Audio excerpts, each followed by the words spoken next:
Okay, so you want to talk icons? You want to talk titans of the industry? Do you want to talk about lifetime achievement type caliber? We've got Todd Haberkorn here this week. Hi, all. And speaking of icons, Hey, sandwiches. icons. And get this. Okay, so yes, we're sponsored again by Ike and his incredible generosity. Yeah. In honor of you, I got a vegetarian sandwich. Hey, yes. That's fantastic. I love that. The meatless Mike, which actually used to be my go-to from the very beginning, because back when I was hanging out in the Bay Area a lot with my now wife, there was an Ike's on campus, and I'd never heard of it. Oh. So she took me there, and this is the sandwich I got every single time. I mean, if you want Dutch Crunch, that's the only. Well, I don't get Dutch Crunch, though. Oh, you don't? I don't. You go wheat? No. You sour. What's the French? The French roll. French is there. Okay. All right.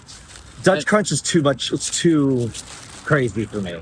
Now, those of you that don't know this, Greg speaks also fluent French. So do you go to because near Ike's is the French Rooster. Have you been there? I have. Do you approve? I do. Yeah. The original owners are gone, right? They had to go back during COVID. Right. Well, they're getting arrested right now. So French Rooster, for those of you that don't know, is this little tiny shoebox of a bakery. Yeah. And they make all the classics that you think of with French Crepes and sandwiches and what have you. Couganemans. I don't know what that is. He does. But yeah, they're very good. Yeah. No Dutch Crunch there. No. But very good. Well, thank you for having me on in your home. Yes. Greg lives here. By the way. I own this park. Yeah. It's the one municipality where it's like, you know what? Let's chun that. And they let him do it. We're going on how long have you had this park? You've done a lot of great maintenance here. At least a decade. Yeah, you can't see it, but the landscaping's, I don't know how you have time for it with all that you do. Well, there's a kid using a swing over there, and that's all the reward I need. I hope he doesn't kill himself. So we're here in Burbank, right down the street from a legendary theater, I guess theater studio, a little bit off Bob Hope. Oh, so what do you call it? That's where Carson did his, right? Leno. Really? Yeah, that's where they filmed, right over there. Oh my gosh. So we work on if you saw, there's a studio down the road where if you watched The Fable, which is now on Hulu, that anime, that's where we recorded that. It's just down the road. What was happening? Well, they need to go see it. They heard about it. It's a great show. You got to watch it. You got to binge it. You use a siren to get to your watching location. You start it. The Fable. The Fable. It's basically like if John Wick, if his boss was like, John, you've killed so many people. You need to let the heat cool down. Like this, we don't want this.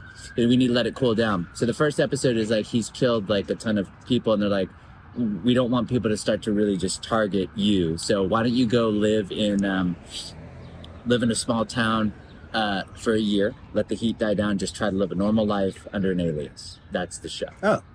So he can't kill anyone. So it's like a history of violence. Yes. A little bit. But he's specifically said you cannot kill anybody. So only two people know he's the John Wick in it. It's like the head Yakuza guy and then like his right-hand guy. No. And so everyone, they're wondering like, wait, who's this new guy in town? Why is he staying at one of the Yakuza like safe houses? And so then, he's got some stuff from his past comes up. Can you talk about your role in it? I co-directed it with Brooke Chalmers. Yeah. And then I also was in it. My character, he popped in, was in it a lot, and then just inexplicably gone. Just not even like a plot of like, oh, I want a free cruise.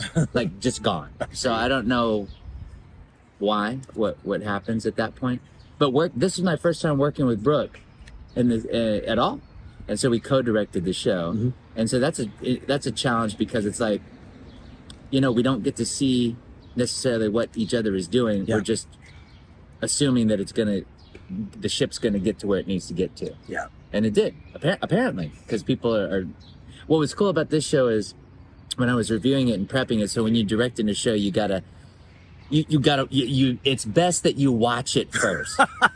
And so as you're watching it, I'm watching it in the airport, coming back from a convention to go see Greg and get an autograph, and Yeah. I have it on pause on like the title screen, but it's kanji, and it's not. There's no indicator that it's Fable. And the one of the guy that walks, the waiter that comes by, he walks by, he goes, "That's Fable. You're watching Fable." So he knew it. Wow. He knew it. I killed him, but he. You can't have I loose think- ends, you know. Yeah, I think he would have approved. Yeah. Oh. Choices and chips. That'll help my allergies. So we're in the park, and Yeah. I'm gonna go. I'm gonna go salt vinegar. All right. Thank you. I'm gonna go voodoo, which I don't even know what that means, but This video should also be sponsored by Claritin, because thank you, Claritin. I think I'm taking the equivalent of Zyrtec, the generic of Zyrtec. You have to change it up because your body's like gets used to it. So I just switched to Claritin. I think Zyrtec's next. So next video will be sponsored by. By Zyrtec. Yeah. Uh-huh. So Greg, this is number 4. Let's see. 5. 5. I think, yeah. So who are the others for the kids keeping track at home? So Ike Barinholtz? Robinson. Oh. By the way, have you watched The Studio? That show is hilarious. Mm-mm. Oh my gosh, you gotta check it out.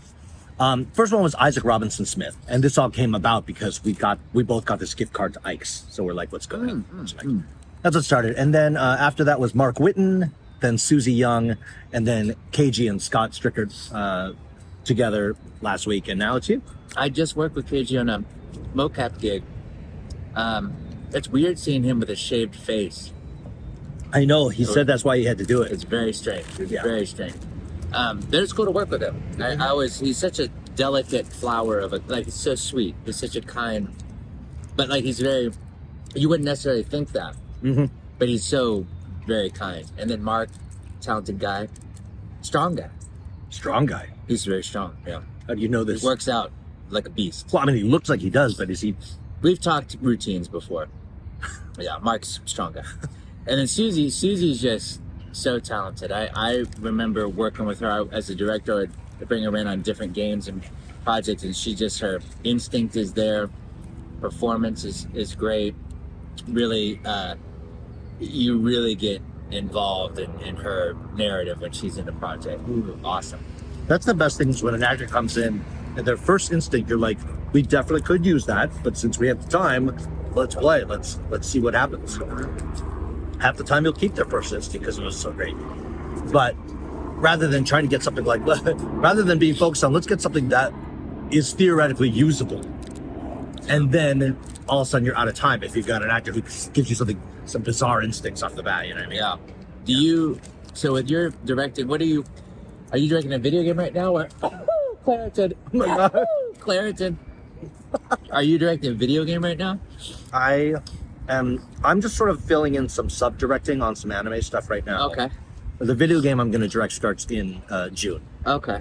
And then it's basically going to be the summer, June, July, halfway through August. Do you get asked, what are the common things you get asked about when people interview you, or you're doing a Q&A about your directing? You know, I think the fact that I'm directing is so new as far as being out there, even though I've been directing, the people knowing me as a director has just started. So I don't think I've really been asked a whole lot in interviews when it comes to that, you know? I'm looking forward to it, but yeah, for now it's kind of a new-ish idea to the world. Is there a question you get asked on Q&As that you're like, I would not be angry if that question retired for a little bit? Well, to illustrate my response to that, whenever somebody, like, you know how it is, like you have a cousin who has, the friend who runs the dog sitting business at the end of my street wants to get into voice acting, would you mind talking to them? And you're like, sure, of course. So anyone who I am going to have a conversation with, I have an interview of myself online that I did with this guy named Kareem at one point. And I tell them, I'm happy to talk to you. You just got to watch this first. And it takes care of all the basics. How did you get into voice acting? How does somebody get started in voice acting? Like all of those questions that are inevitably going to be there. There's my response right there. Now let's let's actually be productive, specific to you, who you are, what you're looking to do. It just gets the basics out of the way. So I guess to answer your question, like when you're having interviews, the last thing you want to do is just sort of regurgitate your whole origin story again. And that's kind of what I'm sort of trying to artificially engineer that out of the equation now. You know, because those are the two most common questions. How'd you get into voice acting? Do you have any advice for somebody who wants to get into voice acting? Why do you think people, like, for example, I've played video games for a very long time, since before the PlayStation 5 came out, even longer, since before the PlayStation 1 came out. But I don't have a desire to teach a video game workshop. I've been driving for many, many years. I don't have a desire to teach a driving workshop. What is it about voiceover where people want to teach it? Like, I find that in any discipline, the most common is the voiceover workshop. So you're asking, why would somebody want to teach voiceover? Why do we have a proclivity to lean towards that, as opposed to, like, for example, like a Robert De Niro?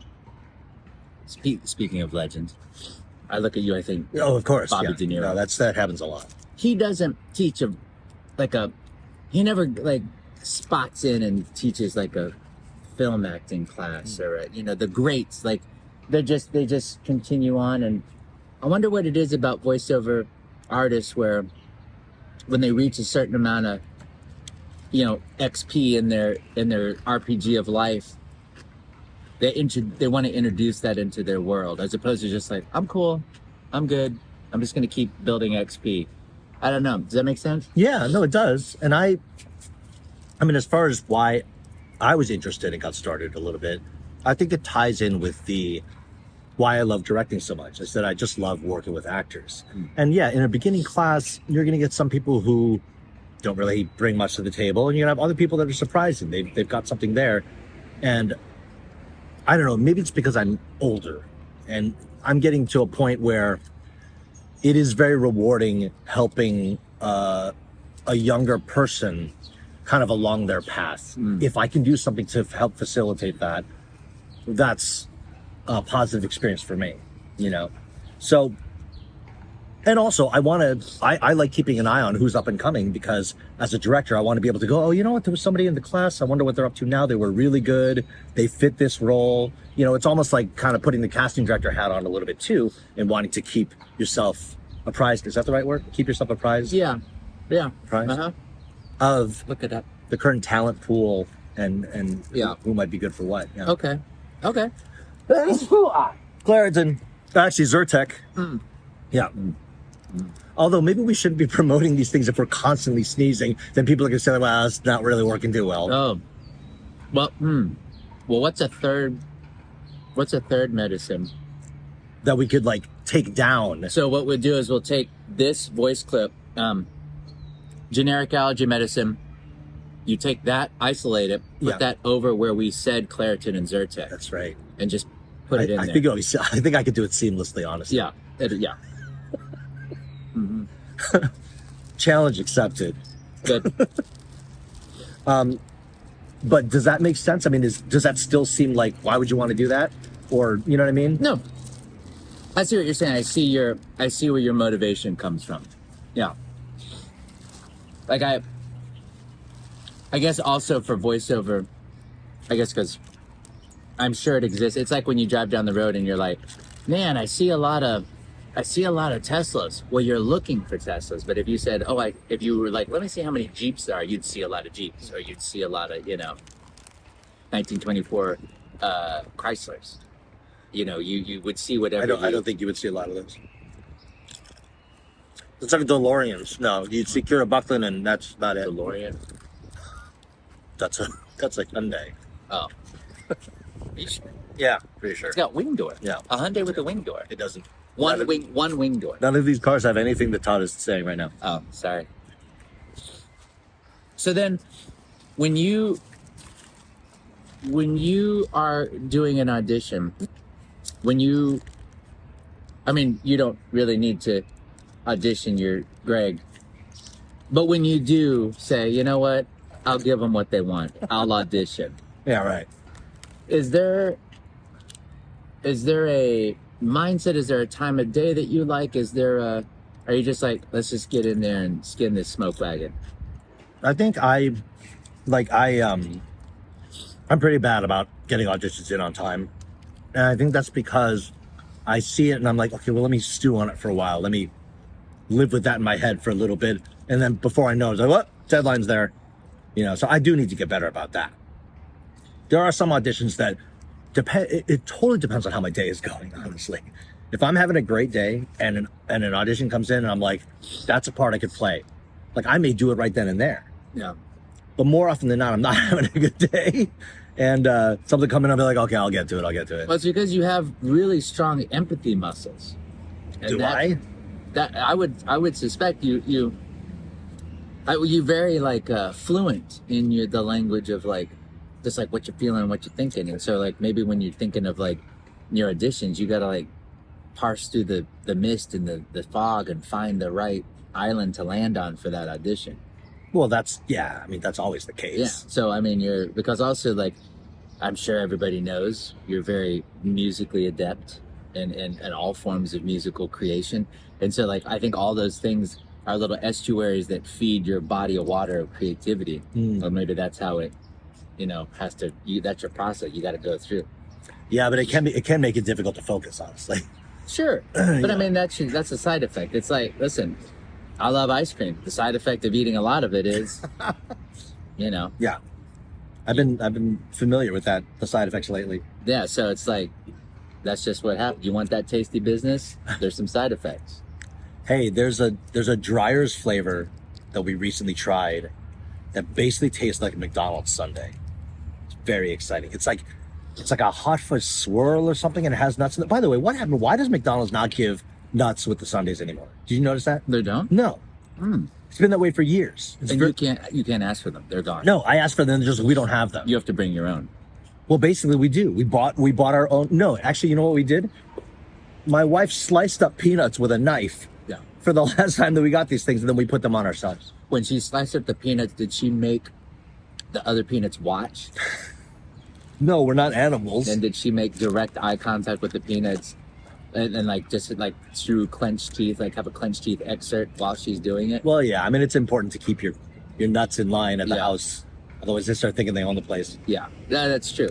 I was just curious about what your nut chopping method would be, whether it's led with fear or like, you know what, why don't you take the peanuts in the other room, honey? We need to have a chat. And that's when the chopping happens. Yeah. We feel it out. Depends how diabolical we feel like being. Mm-hmm. But I still can't get over the fact that McDonald's doesn't give you peanuts anymore. I don't understand why. Was it like an allergy thing? It must be a liability thing. Mm-hmm. Something happened. I think when corporations of that size make a move, it's always based in legal or finance. Yeah. Maybe where they were sourcing the nuts, like someone's like, oh, this doesn't work financially anymore. Oh. And they're like, kill the nut department. Well, they did. And that one guy that's been counting the pennies for the nuts for like 50 years in McDonald's, they're like, Herb, we need to talk. And then they have to, like, the guy dresses up like a giant peanut to tell him he's fired. Then you see him with his box of stuff from his desk. Yeah, that's sad. What I just noticed is everyone thinks when you come to California that the weather is always divine. This is one of those days, but it will get very rare. Like real soon, we're going to feel like we're in an air fryer. Yep. And I don't know what you're going to do about your park here, but you're going to have to think about that with the watering. They did redo the play area, which is really nice. You all can't see this, but maybe Greg will get some B-roll. But the slides are not made out of scalding hot metal. Yep. When we were kids, that's what you got. Yeah. We took this metal that we had extra from making shovels, and we're going to make a kid slide, and that's what you get. That's what we got. Yeah. And there's a canopy. I know. It's a block from the sun. And now they're just being made out of chemical leaching plastics. So, because the low-hanging fruit was we either scald you now or we poison your water decades from now. What do you prefer? And we always choose like, the immediate gratification. how's the Gramps or Imagine? is always a great, like, I've never gone wrong. Yeah. I've had a lot of their different, their milieu of what they offer. Yeah, there are hundreds of And it's great. The one thing that I don't ever partake in is they give you a lollipop at the end. yes. And I don't ever. No. Just because it's extra sugar. If I'm gonna go and inject some sugar, it's gotta be, to me, worth it. Like, when I go to a restaurant, I'm always gonna try their best dessert, just to see if because Nicole and I have a list where. Yes. Oh, it's motorized. Uh-huh. That's new. Hey. No. Don't come over here. I don't want the sugar. It's the sugar. Wait, are those churros or something? Oh, there's tons of sugar over there. So, Sounds like a clown car. That's awesome. but it only holds one person. So we make a list of like our favorites. So like when we find a place with our favorite tiramisu, we make a note of it. So we're always trying to add to the list. The lollipop, I'm like, now if that lollipop were fresh made there, and like, because I don't think anyone's really ever had a lollipop that was like made right there. No. That would be an experience. But it's because I'm like, this was made at some point. It's not, I guess I like the fresh Yeah. take, you know? They're like made to order vibe. Yeah. Yeah. Like at the French Rooster. Yes. Yeah. I should go back and get another Nutella crepe. Mm. Speaking of sugar, that's a terrible idea. I'm not gonna do that. I would like to. What is your, because I have one day a week where whatever I eat that day, that's what's happening. Mhm. That's Saturday usually. Mm. And I'm like, let's go. All in. I'm not that organized. Well, but during the week I have primers, like getting ready for the I Saturday. see. So is there like, do you have, because some people are like, love chocolate, don't like chocolate. Love gummies, don't like gummies. What are your like top 3? Gosh, it's so hard to. I love cake. I love yes. I love cake and cupcakes. Where are the best cake and cupcakes? Because that's a pretty. It sounds like it would be hard to mess those up. It's easy to mess up cake and cupcakes. Yeah. No, there's actually I had the best piece of cake that I can remember in recent memory at a bakery in Little Tokyo here in LA. I think it's called Dolce. Okay. And it was just like a white cake or a yellow cake. It was actually more white, with white frosting and everything, and then berries inside. So it's kind of like, there's a name for that. I just don't know what it is. Okay. It was so good. Oh my God, it was crazy. Like I think about it. Sometimes I think like, should I go down there and see if they have more of it? Have you been to Sweet Things? In Pasadena? They have one in Canoga Park. I don't think I have. Okay. And you like cake and cupcakes? Like crazy. All right. I have a mission. Because when you have this cake and these cupcakes, Really? it's nearly quite, it approaches a religious experience. It's so good. And I'm really picky. I'm really picky with cake and cupcakes. This is the type of place where when you get the cupcake, you want to do the thing where you tear the bottom off and make it a sandwich. Do you ever do that? No. Okay. What? Here's how I eat my cupcakes. Because the bottom's all bread. Right. You half that and put that on top. Now you've got a sandwich where every bite has the frosting in it. As opposed to front load your experience with the frosting, then eat the rest of the cake. You've created an experience where now you have all of those flavors together. But see, here's the thing. Yeah. As a cake and cupcake lover, I love the cake only bites as well. Oh, okay. So well, it's like I also want to experience the frosting free bite. Yeah, okay. Then you keep it the way you're doing it. But I will get this to you. And once you have it, it's just, I mean, it's the type of place that even when you're full, you will access that emergency level of that's dangerous. Yeah. It's really delightful. Sweet Things. Yeah. Oh, it's worth it. It's the type of thing where, like, when they turn that iPad around, you happily press. You answer the question. It's always like, just answer whatever question's coming up next. It's one question. It's the same question across all iPads and all stores. Yeah, yeah. But they act like, I think a question pops up. Whatever it is over here. Yeah. No, it's gonna ask you a question, and then just like, why can't they? Just own it. Yeah. Just be like, hey, it's gonna ask you if you want to leave a tip. It would help us out, but you don't have to because you are paying for it. But just letting you know that transparency, I'd be like, you know what? Yes. But can you go through that spiel each time? As that would be tiring just from. But that's the tip. That's how you earn the tip. I see. And so what I do is I get the anxiety because sometimes I'm like, yes, tip, I get it. But sometimes when they're just like getting the thing and they're just, totally not. Yeah. Even then I'm like, just press the no. I'm to just press the no, and I get real scared. And I look at Nicole sometimes. She goes, she does it real fast, and then I'm like, thank you for taking the hit. Yeah, thank you. Yeah, the guilt hit. Yeah, but it's a delightful. Yeah, very good. Worth the answer the question. I happily.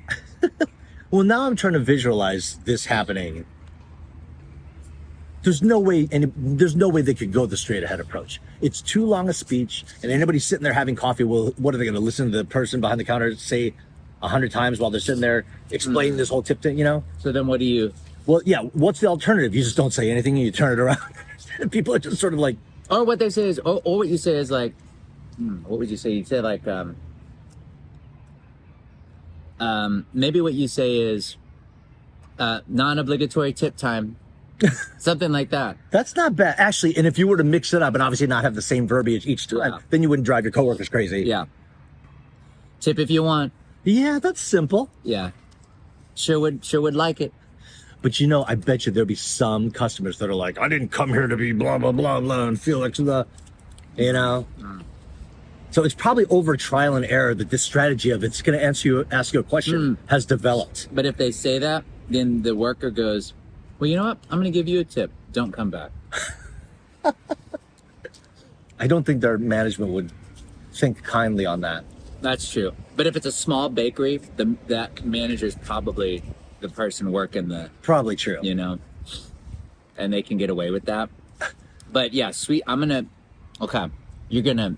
You will delight. I'm excited. Yeah. But as far as other cupcakes and cake, obviously, I do love like things that involve custard. So like custard-filled donuts. Yes. Or like even fruit tarts that have like custard, that kind of thing. Okay. Oh, the bakery inside Gelson's, because it's a separate bakery from Gelson's. It's like a Russian bakery. They're pretty tasty. Yeah. Not bad. Because I like to go for the odd, like, never heard of this on a menu before type thing. Sometimes it's like, let's see how your tiramisu stacks up against. True. Yeah. But yeah, I always try to seek out the odd. Have you been to? Okay. So you like custardy? Oh, have you been to Tartan? No. Okay. French Rooster has great stuff, but the creme de la creme, these croissants here are the size of. They're the size of if you found a rodent carcass that had been hidden behind like something in your home for like probably 2 weeks. You do know we're talking about food, right? Yes. Okay. Yeah. The size that it would bloat to is the size of these croissants, and they're so good. Wow, yummy. What a lovely way to present that to me. I'm very excited to, They're so good. It perfectly... bloated. Yeah, perfect bloat. It's a perfect girth on these croissants. Tartan. Oh, I have had those. You okay? My my family's brought them home. And they have them in Korea. Really? Because I looked up where their stores were. They have like many in Korea. That's so loud. It's very loud. It's the croissant alarm. And like the vehicle could not be moving more slowly either as it's backing out of it. Yeah. Yeah. It's one of those initiatives for the 1 horsepower car. See how this would be a blessing to society? Yeah. But no, there's okay, so that would be good. Tartan, yes. So you have had those. Mm-hmm. And then I'm trying to think, you know that Donut Hut on, what is that, Magnolia? That's pretty good. I like that. We go to Dad's. Dad's is good. Dad's got recommended to me after a bleach session when I was recording with, I think, did Susie tell me about it? Someone at Studiopolis mentioned, we might have been doing a Naruto session. One of those shows that has like 1,000 episodes. They recommended Dad's, and I had to go. There is a Mom's also. Is there? I don't believe it's related because they're not good. I see. Certainly not sharing the same recipe book. Yeah. How wasn't Fairy Tale also a big sprawling episode? We've done currently 351 episodes and 2 movies, and another season's being made right now. Oh, so last time when you told me it was ending, it was just the season was ending. The thing is, before this last season that we just finished, the season before that, they called the final season, like literally in the title, it said Fairy Tale, final season. Oh. So then I'm like, okay. 4 years later, this season we just did was announced, and we just did that. And so now they're making another season right now. See. Which what's cool about that show is they asked me, they go, what studio would you like to record this at? And so I was like, yeah, I got to go to one of my faves, Dave and Dave. So I told them Dave and Dave, and we put it there. Oh, that's cool. Yeah, it was kind of a nice little perk. But we were at Dave and Dave, we recorded Destiny 2. There was a game called Redfall, which unfortunately the company that made Redfall got absorbed, I believe. Oh. And so the DLC for that, I was a playable character. So before in the original game, I'm an NPC that goes along with the player character. And then in DLC, I was a playable character. We completed it and then didn't get released. I've had that happen. Oh yeah? Oh yeah? Oh yeah. Well, I mean, I was a playable character in a game called Paragon back in the day. And then we had recorded everything, and then I find out like 2 days before the game's released, like they made some cuts. You didn't make it. It was rough at the time, because I was not playing. It's not like I was playing lots of lead characters back then, so I was pretty excited about it. Yeah. And it's one of those stories. Have you ever had a character come out where afterwards it hit exactly how you thought it would hit, and it was like an A-bomb and it just changed everything? Or has it been like a progression where you just you gain a little bit more each time? You know what I mean?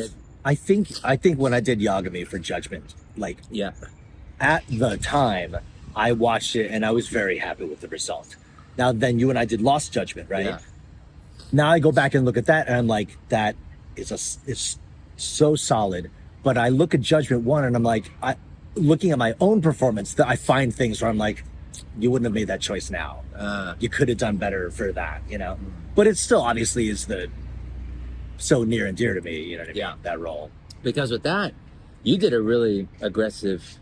They had you involved in a really nice marketing campaign for that, right? So Yeah. did you travel overseas for that at all? Just to London was the only place overseas. Okay. And then I went to San Francisco as well. Nice. It I mean, was- it's almost. I mean, so rare for that to happen. Yeah. It was really cool. Very Yeah. cool. And then did you? And it's also obviously you've all played this. You look just like him. Yeah, exactly. I mean, it's pretty crazy. Yeah, so they should totally not worry about getting Kim Taku back. They should just, base it on me. Yeah. I mean, does he own a park? I think not. He's sitting there doing sound check, and you're making great audiobooks, for example. That's right. Yeah, I'm doing NPC characters or additional voices for the 3rd season of Cable Girls. What's he doing? Yeah. Oh, you know what? I remember that show. You ever saw Cable Girls? We did 5 seasons of that? I don't remember. I only did season 3, I think. We did 5 seasons of that show. I was the male lead with, who was my co-star? That show, you gotta see Cable Girls. If you like soap opera, yeah. You know what I think happened? I did those characters for Cable Girls season 3, and they said he was so good and outstanding, we don't want him upstaging the leads, so we're not going to have him do additional voices anymore. And that left space for you to go get Judgment. That's right. Yeah. See, it all worked out. Yeah. It's it's so rare when things work out like that, but it's good when they do. It's good when they do. I don't even remember what Cable Girls was about. The upcoming, this sounds weird out of context, but it was like the upcoming invention of the telephone, like the telephone going. Cable Girls, the girls okay. changing out the aux cables for the Black Magic feeds or whatever on the live stream. Well, that does sound riveting. Yeah, but it was good. Trust me, like it, because you could say that about. It's all in the way you say it. You could take anything and make it sound shitty. Like, for example, so let me get this straight. A kid grows up on a moisture farm and he's gonna save the galaxy through powers. Like, if you just say it that way, it's like, oh, I don't want to watch that. But you could say that about anything, really. That's true. And the other way around, too. Yeah. That's why marketing departments exist. Well, when they're utilized, I feel like a lot of times marketing departments are there, but for some reason, and we've worked on these things where they're like, you know what? Instead of using the marketing department that focuses on marketing all day long, and we actually pay them to do that, why don't we ask the actors to just fit it into their schedule? And that's how a lot of marketing happens. That's true. Unfortunately, Social media marketing. Yeah, they're just like, you know what? Whole department, just get them to do it. Is there? But there's appeal in that, though, isn't there? Okay. I don't know. Yeah, I think what it is like, I would feel better about it if they said, okay, we're gonna have you market this, but let's treat it like a gig. Oh, I like see. let's actually respect your time and respect your efforts and respect the social media presence, whatever it may be, that you've cultivated, and then let's get some of that. Oh, okay. As opposed to like, I come over to borrow a cup of sugar and I'm like, hey, you got some bread? Do you also have some eggs? Can I get some flour? Then it's like, okay, here you go. So you feel like it's just sort of, it's unfortunate that it's assumed that we'll all do that for free. Yes. Yeah. Because at the same time, we fight as a community, a VO community, for better things here, yet we have this blind spot for marketing. But we're so rabid about, it's got to be this per hour, or it's got to be this, Yeah. But then with marketing, we're like, oh, yeah, whatever. I think that maybe that's looked at as something like, we want our project to succeed, and therefore we'll help out in that way because it's That's true. I mean, but see, going back to what we were just talking about, you could say that about anything. You could say like, well, we want the audiobook to sound good, so could you narrate it but also engineer it? Just because we want it to sound good and you're narrating it, so you could push it at any. Well, here's the thing: if I felt that somehow my audio engineering would be an asset that would result in a superior product, and I had a vested interest in really wanting this book to take off, I actually might do that. But it all depends on the situation. Yeah, it's a case by case thing. It's kind of like when you get asked like, what's your favorite thing to work on? It's so hard because they're each their own little universe, and for me it always depends on like the people that were involved. That's what determines whether or not it was a memorable project. I feel because at this point we've been very fortunate to work on a variety of projects of all different shapes, sizes, mediums. So the factor that makes it stand out is that journey with the people that you go along with on it. And so, yeah, it depends, because there are some projects where if I really like all the people involved, I will do what you're talking about, which is like, yeah, let's go a little bit further, and I'll happily do this that maybe for this one I wouldn't do. Right. But I think that's with anything, like I'll help out. Maybe I'll help out my mother-in-law with something that I might not help out my father-in-law with, or something like that. Right. know? Yeah. But yeah, okay. The question that always gets me is, and this is a valid question, it's interesting to think about, is if you could only do one thing, what would it be, right? And because I do acting, directing, I do my music stuff, whatever, I do have to think about that. Like, what if the cop-out answer is like, well, I want to do it all, right? But let's say push comes to shove, you can only do one of those things for the rest of your life, and I had to eliminate the rest. That's an interesting question. What would you do? Well, here's the thing. Like, the answer to that has been voice acting. Up until recently, now it really is like a dead heat with voice acting and voice directing. Like, I love music and everything. Music can get bogged down in tedium more easily and with greater frequency, project to project, than I think acting and directing does. And there's an immediate reward and rush of serotonin and all that kind of stuff, or dopamine. I don't even know how these work. When you're either acting or directing, like making the project happen in the moment like that. Music is very much a like toil, and then at some point there's something rewarding to listen to. Ah, I see. Okay. Yeah, it's just like the feel goods come at a different juncture. And not only that, well, yes, that's true, but also I feel like with music, you get most of the reward when it's done. The process is not necessarily as joyful as the process of acting and directing. That, to me, the process is joyful. That's true. Yeah. Depending on your relationship with the director and the engineer, you're having a good time. Because each little reward along the way, like a good take. Yes. Yeah, no, I could see that. Man, if you had to do one. Wow. I would say for me acting, but that's only from the standpoint that I feel like my plate is full and the acting side of it has different requirements than directing does that feel a little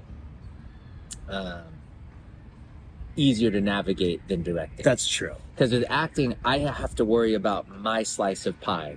When you're directing, you got to worry about the whole pie. Yeah. And so, as much as I love pie, it's easier to worry about your one slice, you know? Well, I think also there's much more prep time with directing. Like you had said, it's a good idea to watch the show that you're going to direct. As an actor, you don't necessarily have to do that. You come in and you ask the director, what's going on? Yeah. The director and then you sometimes, if you're really freaking out, you go into your car as a director and you're hitting the horn to try to get something flowing. And the thing is, you do it so perfect rhythmically, it's almost as if it's like the beeps before the take. Right. Yeah. We've been harassed by a lot of beeping today. Yeah. Like an inordinate amount. Yeah. Well, I mean, the park is called, it's not Beep Park. This park is called George Izay Park. George Izay Park. They allow pets here, by the way. They do. But none of that smoking. But there's a sign that has all the things that, yeah, you know. Todd doesn't just unnaturally know all the rules of this park. Yeah. But I swear that's a DeLorean. Oh my God. I might actually choose directing, even though there is more prep time, and there's something about this process that I seem to be falling more and more in love with the more I do it. You know? Yeah. And actually, a big part of it is that it is I get to see more peers.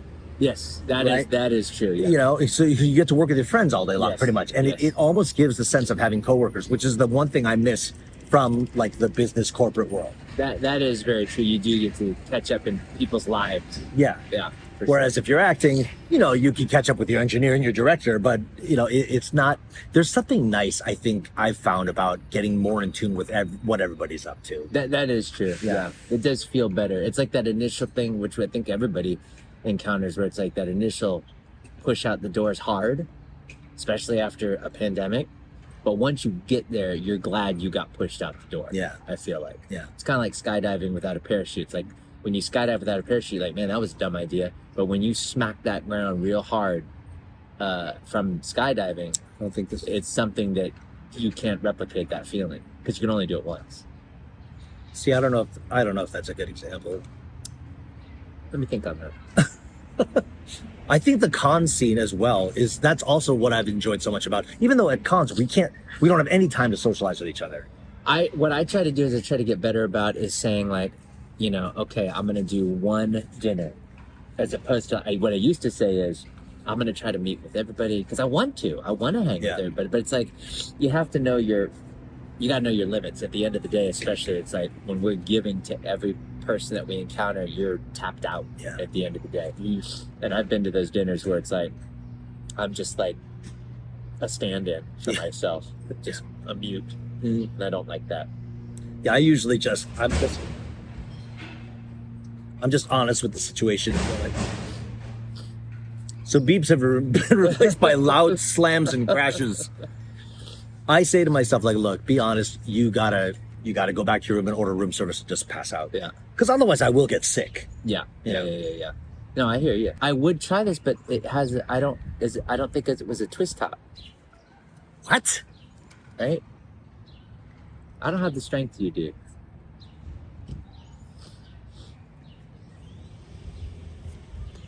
Oh, okay. Did you try? No, I just looked at it. I'm like, that looks like a Twist tops look like pop tops. but this is a little different. No, there's not. It's a touch different. So this is a Saranac Shirley Temple. I've never heard of this.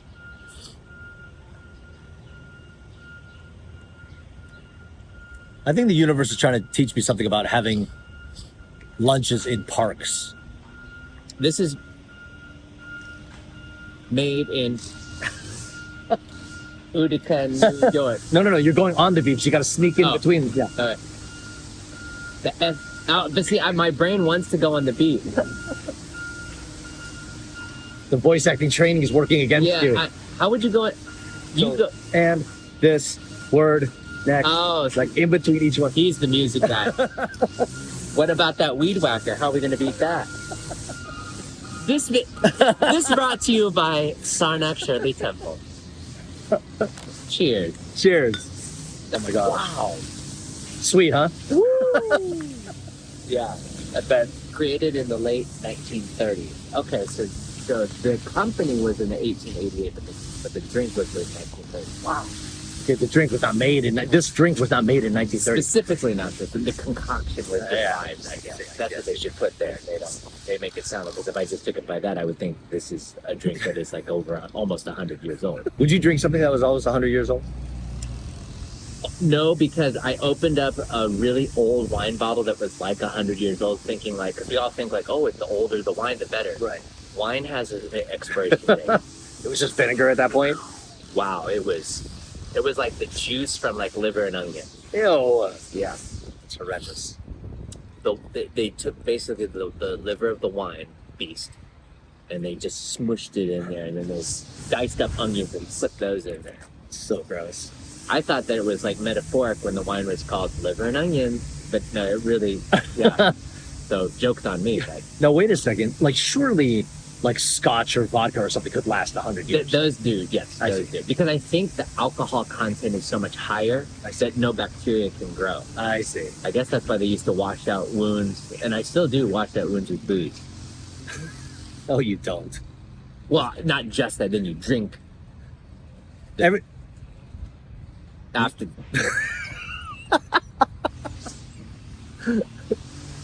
When's the last time you had camping? I would believe that you might be forced to wash out a wound with booze. Yeah, like it's almost like I'm standing there. Here's the Jack Daniels. Here's the rubbing alcohol.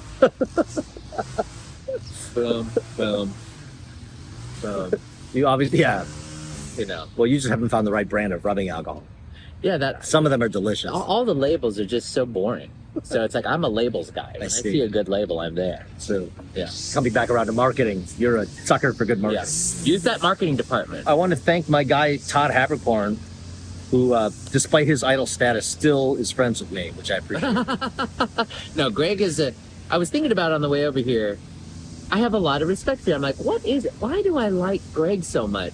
It's because I respect the hell out of you. You do? Yes, absolutely. Wow. And you're such a sweet guy, and that's rare. That's rare in this business, I feel like. Well, that's so nice. Thank you, Todd. Thank you. And I'll see you at our next session. All right. Wonder Twin Powers. Activate. Okay. Our next session, actually, because I'm about to work on a direct to show, and I think I might be casting it.